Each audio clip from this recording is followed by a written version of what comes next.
Era uma calma manhã de domingo no Brooklyn quando a notificação apareceu. Celulares vibraram, telas de YouTube se iluminaram e as redes sociais mergulharam em um frenesi. Uma transmissão ao vivo havia acabado de sair de Ouagadougou, capital de Burkina Faso. Mas não era simplesmente mais um discurso político qualquer. Tratava-se de um pronunciamento profundamente pessoal, cru e sem filtros, feito pelo capitão Ibrahim Traoré. Esse jovem líder revolucionário, que havia desafiado todas as probabilidades ao assumir o comando de Burkina Faso, estava enfrentando as estruturas coloniais remanescentes da França. No entanto, desta vez, sua mensagem não era para seus compatriotas burkinenses, nem tampouco para o continente africano em geral. Era direcionada a um público específico. A todos os meus irmãos e irmãs africanos do outro lado do Atlântico, nos Estados Unidos, no Caribe, no Brasil e além. Falo a vocês desde a terra de nossos ancestrais. A câmera permanecia firme, enquadrando apenas seu rosto. Traoré usava seu uniforme simples, tradicional, mas eram seus olhos, serenos, porém intensos, que carregavam o peso das palavras. Ele estava em uma sala sem luxos, decorada não com ouro ou bandeiras pomposas, mas com artefatos antigos, mapas da África de antes da partilha colonial e retratos de ícones como Thomas Sankara, Patrice Lumumba e Malcolm X. Nos 40 minutos seguintes, ele transmitiria uma mensagem que marcaria profundamente as comunidades negras ao redor do planeta. Traoré começou reconhecendo a dolorosa história da escravidão e do colonialismo, a dupla ferida que dividiu a alma africana. Vocês foram levados à força, vendidos nos portos, marcados como mercadoria, separados de suas mães, de suas línguas, de seus deuses, mas que ninguém diga que os esquecemos. A África pode ter ficado em silêncio, mas nunca esqueceu. Ele relembrou que, apesar das narrativas manipuladas ao longo dos séculos, a maioria dos reinos africanos resistiu ao tráfico de escravos. A traição, enfatizou ele, foi arquitetada por armas europeias, por missionários e pelas velhas táticas de dividir para conquistar. Eles apagaram seus nomes no Ocidente, arrancaram suas línguas à força, mas o ritmo do seu caminhar, o tambor do seu coração, isso ainda é a África falando. Neste ponto, muitos que assistiam à transmissão já estavam em lágrimas. Barbearias em Chicago baixaram o volume da música. Anciãos em Atlanta apertaram seus colares de contas. Ativistas no Harlem fizeram uma pausa, como se algo antigo e sagrado tivesse retornado. Então, Traoré mudou o tom. Isso não é apenas uma lição de história. Não vim aqui para falar das correntes. Todos conhecemos as correntes. Vim dizer que elas estão se quebrando novamente. E quero que vocês façam parte disso. Ele explicou como Burkina Faso e outras nações do Sahel estavam se erguendo, rejeitando o domínio neocolonial francês, retomando seu ouro, suas terras, sua educação, sua dignidade. Eles não me temem porque eu tenho poder, mas porque eu os faço lembrar Sankara. Eles não temem vocês por protestarem, mas pelo que pode acontecer se estivermos lado a lado. Então veio o anúncio que abalaria o mundo. Burkina Faso, Mali e Níger lançariam um programa de cidadania para a diáspora. Todos os descendentes de africanos escravizados teriam acesso acelerado à cidadania, oportunidades de investimento e terras em zonas rurais específicas, revitalizadas pela Revolução Africana sob liderança militar. Se você se sente sem lar na América, saiba que não está sem lar, está sem terra, e a terra pode ser devolvida. Traoré inclinou-se para a frente, tornando o momento ainda mais íntimo. Para o jovem em Auckland, que se pergunta por que a polícia o trata como caça, venha aprender o que é andar sem medo. Para a mulher em Nova Orleans, ensinando história negra a seus filhos. Venha pisar no mesmo solo onde nossos ancestrais rezavam aos deuses antes dos navios chegarem. Para o rapper em Atlanta, com poder mas sem direção, ajude-nos a construir estúdios aqui e moldar a narrativa desde a terra-mãe. E para a avó em Detroit, que ainda carrega as histórias de linchamentos e perdas, sua força é sagrada para nós. Nós a honramos. Ele falou diretamente às celebridades, não com acusações, mas com esperança. Beyoncé, Jay-Z, Kendrick, Rihanna, Oprah. Seu poder significa mais aqui do que lá. Sua presença pode mover montanhas. Vamos construir juntos. Então revelou o nome da nova iniciativa, Operação Sankofa. Volte e recupere, inspirado no provérbio Akan. Sob esse plano, as nações africanas que se libertassem do controle ocidental trabalhariam juntas para criar um corredor pan-africano de desenvolvimento para o retorno da diáspora. Médicos, agricultores, engenheiros, professores, artistas, todos seriam bem-vindos. Ele enfatizou: não se trata de caridade nem de resgate. Não precisamos de salvadores, precisamos de construtores. Vocês não são estrangeiros aqui. São fragmentos que retornam ao mosaico. Mas ele também deixou um aviso. A África não é um paraíso. Temos pobreza, temos corrupção, temos feridas, mas também temos vocês. E isso muda tudo. Quando a transmissão terminou, o silêncio que se seguiu foi denso, quase sagrado. Em um pequeno apartamento no sul de Chicago, um jovem professor de 26 anos chamado Malik permaneceu imóvel, ainda segurando o celular, lágrimas escorrendo pelo rosto. Em Atlanta, um veterano da Guerra do Vietnã, chamado Tio Joe, olhava pela janela sussurrando: já era hora. Em um dormitório universitário em Washington, D.C., uma garota chamada Amina começou a redigir um texto chamado Minha Carta para Ibrahim Traoré. Enquanto isso, na grande mídia ocidental, reinava a confusão. CNN e BBC deram cobertura mínima, rotulando o discurso como retórica simbólica. Mas no Twitter, no YouTube e nos círculos pan-africanistas, a conversa explodiu. Era real? Poderia ser uma armadilha? Ou seria aquele o momento pelo qual muitos esperaram a vida inteira? Uma semana depois, os ataques começaram. A mídia ocidental passou a pintar Traoré como um populista militante. Documentos vazados o acusavam de desestabilizar a região. As sanções se intensificaram, mas ele permanecia firme. Que venham, não temos medo de sanções econômicas. Sobrevivemos ao colonialismo, sobrevivemos a golpes. Vamos sobreviver a isso, porque pela primeira vez não estamos sozinhos. Nossos irmãos e irmãs estão ouvindo. Traoré lançou outro vídeo, desta vez mais curto, mas ainda mais desafiador. Não estamos pedindo que abandonem seus países. Pedimos que reconectem com suas raízes. Que vejam a África não como um túmulo, mas como um jardim. Ele convidou cineastas, cientistas e empreendedores da diáspora negra para o primeiro congresso da diáspora em Ouagadougou, marcado para o final do ano. À medida que a data se aproximava, voos saindo de Nova York, Los Angeles, Londres e Kingston começaram a lotar. Histórias surgiram de jovens vendendo seus pertences, largando empregos e solicitando vistos que nunca imaginaram precisar. Um vídeo viral mostrava uma anciã chamada Mama Ruth, de 82 anos, em pé no aeroporto JFK com uma bengala e uma mala. Posso estar velha, mas preciso tocar aquele solo antes de partir, disse ela, e talvez plantar uma semente. Um movimento de base nasceu no Bronx, chamado Back to Build, onde jovens negros começaram a estudar história africana, economia e agricultura básica. Mas nem todos apoiaram. Alguns temiam um êxodo em massa. Outros chamaram a ideia de ingênua. Mesmo assim, o fogo havia sido aceso. E no coração da África, sob o sol vermelho do Sahel, Ibrahim Traoré permanecia de braços abertos, esperando. Quando dezembro chegou, Ouagadougou estava irreconhecível. Os terminais do aeroporto fervilhavam com rostos de todas as tonalidades da negritude. Afro-caribenhos, afro-americanos, brasileiros, haitianos e negros europeus. Alguns usavam roupas chiques de Ankara, outros jeans, moletons ou ternos elegantes.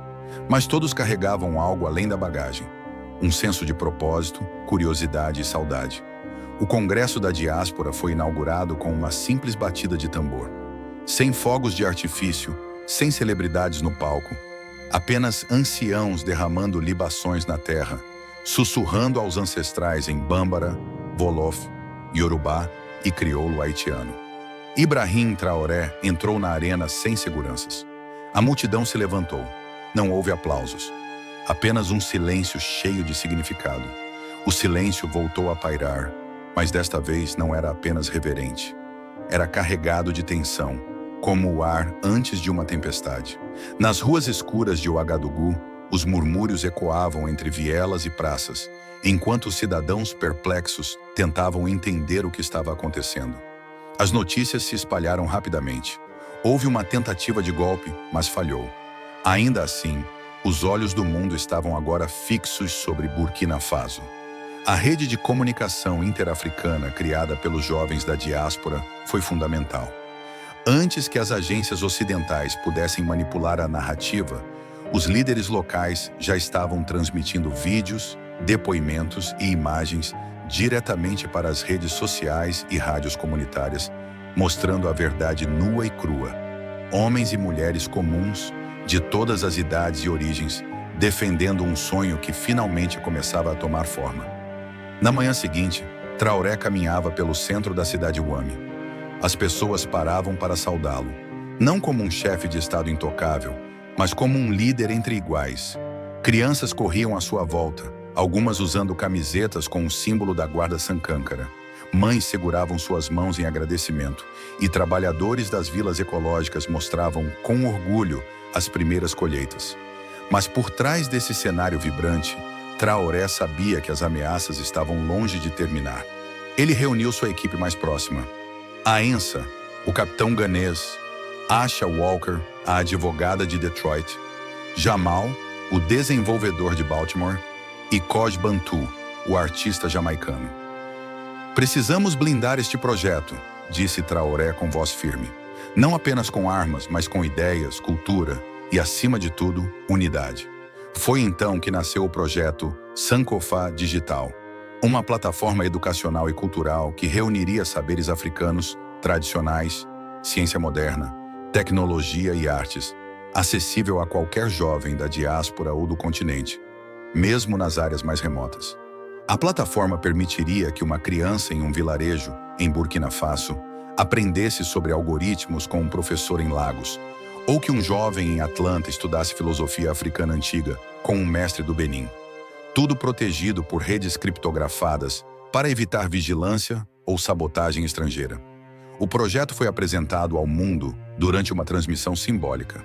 No centro de um campo aberto, sob um imenso baobá, crianças de diferentes países leram juntas o preâmbulo do Pacto Sankofa, em suas línguas maternas.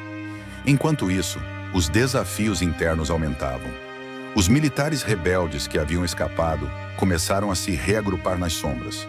Líderes tradicionais, alguns pressionados por interesses estrangeiros, questionavam se o rápido influxo de ideias externas não estava ameaçando valores culturais ancestrais. Traoré não recuou. Ele propôs uma série de assembleias populares abertas, onde cada aldeia, cada bairro, cada vila poderia eleger representantes para expressar preocupações, propor soluções e decidir os rumos do movimento. Foi um processo caótico, barulhento e muitas vezes doloroso, mas também profundamente transformador. Pela primeira vez, pescadores do Senegal, camponeses do Mali, engenheiros da Nigéria e ativistas de Chicago estavam sentados, juntos, discutindo não apenas problemas locais, mas um projeto comum. No cenário internacional, as potências ocidentais intensificaram suas pressões. Sanções econômicas começaram a ser ameaçadas. Grandes empresas de mídia espalharam rumores de que Burkina Faso havia se tornado um refúgio para criminosos internacionais. Reportagens sensacionalistas mostravam imagens distorcidas da cidade Wami, sugerindo caos, pobreza e extremismo. Mas a equipe de Traoré estava preparada. Vídeos ao vivo, entrevistas diretas com cidadãos e transmissões comunitárias revelavam outra realidade. Escolas funcionando, postos de saúde sendo construídos, ruas limpas e vigilância comunitária garantindo segurança local. Enquanto isso, figuras simbólicas continuavam a surgir. Mama Ruth, a idosa de Detroit que havia plantado mandioca, tornou-se um rosto conhecido, inspirando outros idosos da diáspora a embarcarem no movimento. Seu exemplo viralizou nas redes. Vídeos dela ensinando crianças locais a fazer pães típicos do Simoana Minamanaina enquanto aprendia receitas africanas, tornaram-se símbolos da fusão cultural que acontecia ali. Um velho saxofonista de Nova Orleans, que antes tocava em bares decadentes, agora liderava uma orquestra jovem que misturava jazz com tambores tradicionais do Burkina. Afro-brasileiros da favela da Maré estavam ensinando técnicas de construção sustentável, enquanto jovens do Haiti montavam cooperativas de artesanato junto a artesãos burkinenses. Traoré sabia, porém, que nada disso sobreviveria apenas com paixão. Ele iniciou negociações discretas com potências emergentes, buscando apoio tecnológico e financeiro. Em particular, buscou fortalecer laços com países do sul global, evitando alianças que pudessem prender Burkina Faso em novos jogos de dependência. Ele também investiu em diplomacia africana. Visitou líderes no Senegal, Gana, Nigéria e Tanzânia, propondo alianças regionais baseadas não em antigas fronteiras coloniais, mas em interesses compartilhados. Mas o golpe ainda não estava enterrado. À medida que a noite caía novamente sobre o Agadugu, boatos começaram a circular. Grupos paramilitares estavam sendo financiados por elites locais exiladas, com apoio externo, para lançar novos ataques. A Guarda Sankhankara, agora mais experiente, começou a se preparar. Treinamentos eram realizados diariamente. Jovens eram formados em defesa comunitária, inteligência cibernética e comunicação estratégica. Um ex-Pantera Negra que havia lutado nas ruas do Sebinarmir nos anos 70, organizava sessões noturnas de formação em resistência civil. No ápice da tensão, uma nova tentativa de sabotagem foi descoberta. Explosivos plantados em uma das torres de comunicação recém-construídas. Um grupo de adolescentes, conectados à rede Sankofa Digital, detectou movimentações estranhas nas câmeras e alertou a guarda local. A explosão foi evitada a minutos do desastre. Esse episódio reforçou ainda mais a ideia central de Traoré. O futuro da Nova África não poderia depender apenas de líderes ou soldados, mas de um povo vigilante, informado e unido. Países caribenhos mostravam simpatia. Até vozes progressistas na Europa e América do Norte começavam a levantar a pergunta incômoda: por que tanto medo de uma África que sonha, que se levanta, que constrói? Um editorial impactante no New York Times ousou dizer: talvez estejamos assistindo não a uma revolução, mas a um renascimento. E o mundo precisa decidir se será inimigo ou aliado. E então, numa noite silenciosa, a voz de Traoré voltou. Não em um pronunciamento oficial, não em uma coletiva de imprensa, mas em um áudio simples gravado à luz de uma fogueira. Sua mensagem era clara: vocês já provaram que não precisam de mim.